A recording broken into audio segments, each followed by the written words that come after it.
I just want to be smart. Sometimes the biggest stories start with the simplest wish.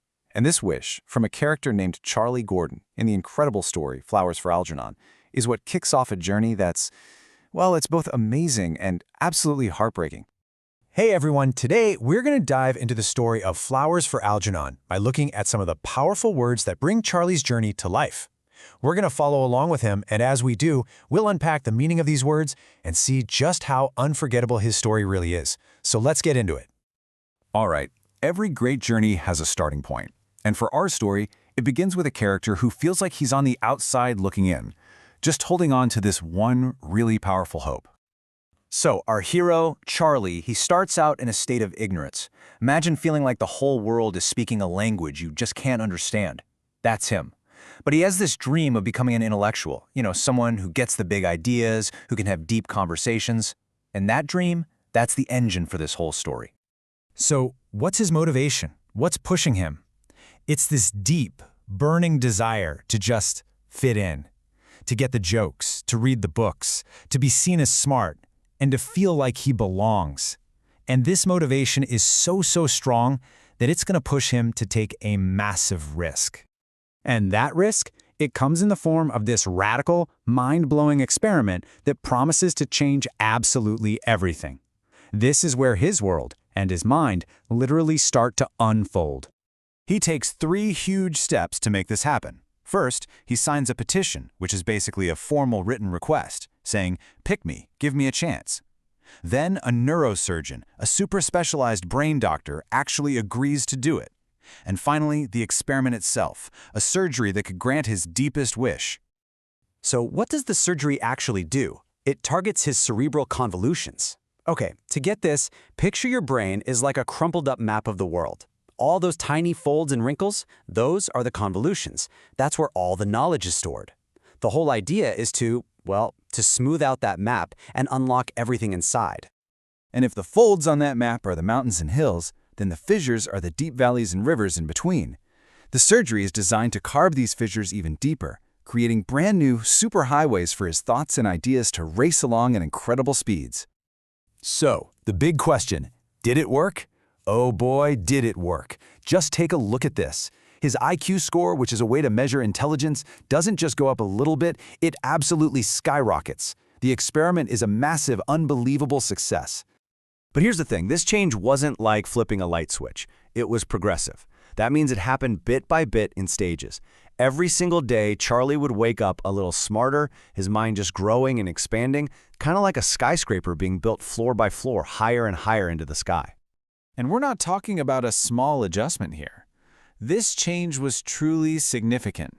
It was so big and important that it completely changed his reality, how he saw himself, and the entire world around him. So, the operation was a success, but here's the twist. Becoming a genius overnight, well, it brings a whole new set of problems that nobody could have seen coming. I mean, really think about that for a second. What happens when your mind suddenly wakes up and you're not just aware of books and ideas, but you're aware of yourself, and maybe for the first time you see how other people really see you? He becomes introspective. It's like he suddenly gains his new superpower, the ability to look inside his own mind and really examine his thoughts, his memories, his feelings. He starts looking back at his own life, and it's like he's watching a movie about a totally different person. And this new introspection, it leads to some really painful discoveries. He starts replaying memories and realizes that the people he thought were his best friends, they were often laughing at him, not with him. What he thought was friendship was actually just pity. All this new, painful awareness gives him a serious inferiority complex. It's so strange, right? He's now a certified genius, but he's haunted by all these memories of being treated as less than, and it creates this deep, nagging feeling that no matter how smart he gets, he's still not good enough. The climb to genius was incredibly fast, but as we're about to see, the fall was going to be just as fast and just as dramatic. The first sign that something's wrong is a plateau. After all those weeks of his intelligence growing and growing, one day it just stops. The learning curve completely flattens out. He's not getting any smarter. It's like his mind just hit an invisible wall way up in the sky. But it's actually much worse than just hitting a plateau. Soon after, a process of deterioration kicks in. This means he's not just stuck, he's actively getting worse. That brilliant mind of his is starting to come apart at the seams.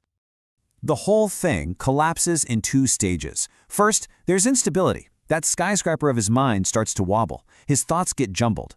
Then comes regression. He actually starts to go backward, returning to the simpler person he was before. He's not just forgetting, he's actively unlearning. This regression brings with it a really devastating kind of amnesia. And we're not just talking about forgetting where you put your keys. He's losing entire languages he just learned, complex science, history, all of that incredible knowledge is just slipping right through his fingers. And so we come to the final part of our story, where we have to watch what happens when the bright light of a genius mind starts to fade out completely. He starts being haunted by a specter. A specter is like a ghost you're afraid of. And in his case, the ghost is his old self. The person he worked so hard to become is fading away, and the ghost of the person he used to be is coming back to take its place, and there's nothing he can do to stop it. So in the end, what was the final score? What did he gain? He gained tangible knowledge, real, solid facts and ideas.